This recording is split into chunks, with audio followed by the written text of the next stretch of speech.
have to say it's like a very unique place. And even, you know, the director of the camp now was the director when I was there also. And it is like, it's really a very special place.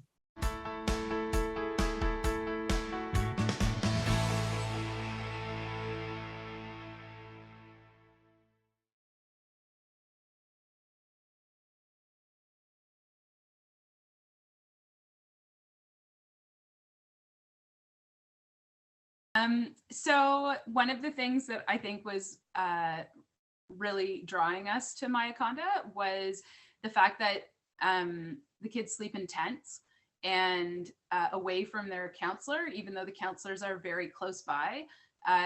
We really like the idea of giving our kids that independence and sort of being able to experience a little bit more of like in nature just by virtue of being in a tent. And we also really like the programming at the camp. So like prior to COVID, the kids could pretty much choose their activities, decide sort of what their day schedule was going to look like, and be able to select that and not have to travel in a pack with their whole group. So we like that idea of independence also, and the opportunity for choice. And then also that it's a very small camp. It's really intimate. Everybody knows each other. It's a really beautiful island, and felt very contained and away from kind of the hustle and bustle of sort of the real world. So all of those things were selling features for us.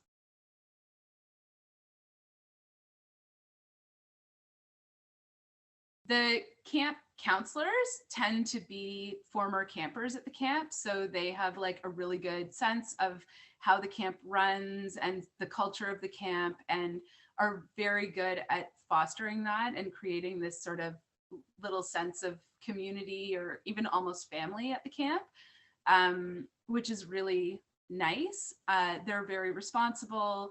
You know, we've always felt like our kids are very well cared for by the staff. They're super attentive, making sure that, you know, when your kids are homesick, that they have a place to go, sort of a soft spot to fall. And in terms of the programming, one thing that I really like from the time that I was a camper at the camp to my own children going to the camp is that the programming has really evolved with the camp. And, you know, they offer a more diverse program than when I was there. And that's really cool to see how the island has been kind of has shifted with the times, with, you know, rock climbing and rowing as options. And we really like that there's a tripping program. The kids can go on short trips in the area or maybe even further afield. And there's just a lot of choice for the kids in their programming. And they can really sort of do what calls to their own interests and desires.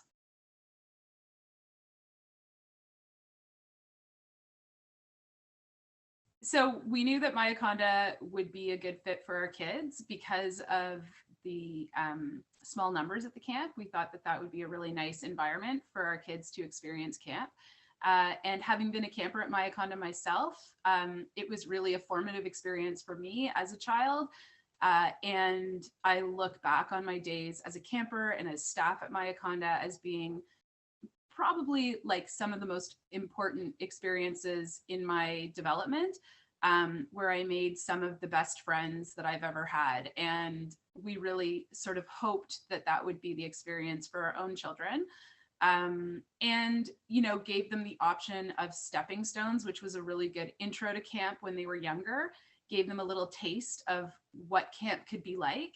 And they went to stepping stones, and in like 3 days were hooked and couldn't wait to start as full-time campers at the camp.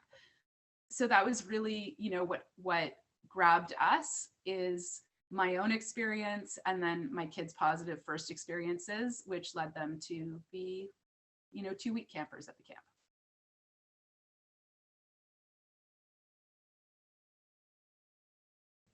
Yeah, so I'd say when my kids came back from their 2 weeks of camp last year, they were like almost too confident. They were very into like telling us all the things that they could do on their own, and they were not wanting us to interfere anymore.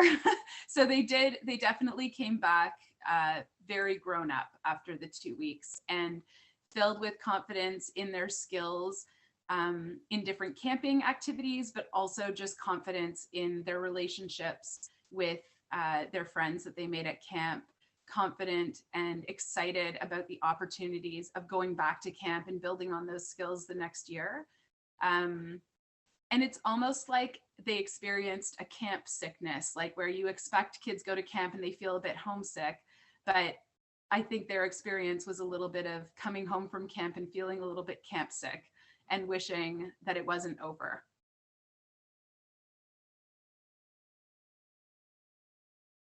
We were a little bit hesitant to send our younger daughter away to camp. She was only 6 when she went to Stepping Stones, which was just a weekend program, and was 8 when she went to camp for 2 weeks. And she was really reluctant, having been home with us sort of through the pandemic, a lot of mom and dad time.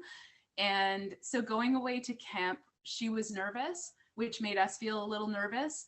But knowing that there's such a small like camper to staff ratio, knowing that the staff is so close at hand all the time throughout the day and through the night, knowing that there is a nurse on the island, and knowing that, you know, there are a lot of caring individuals really close by, put us at ease, knowing that our kids would be well taken care of. And also knowing that that challenge was really important for our kids at the time, needing to have some of that separation and giving them an opportunity to find that independence and to feel confident in themselves without us kind of in tow was really very important for us about the whole camping experience.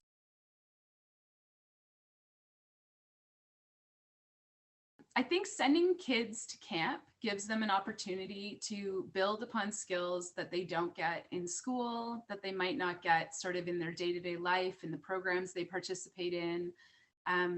It allows them to connect in a natural environment, learn a little bit about nature and how to live within nature and to respect the world around us.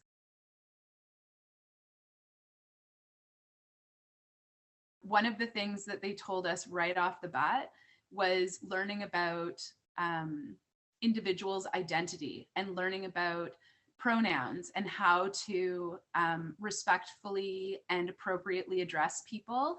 And they were able to really understand and internalize the importance of seeing individuals as that.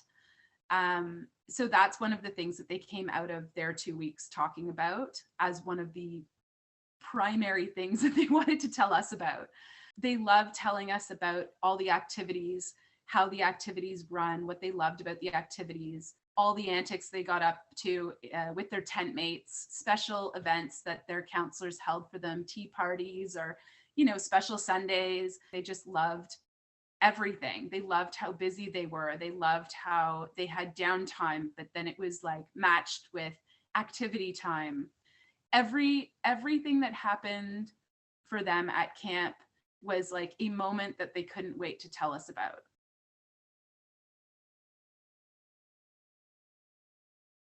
So if you're a parent and you're trying to decide if if Mi-A-Kon-Da is the right place for your child, I would talk to your child, show them the programs, talk to the people at camp.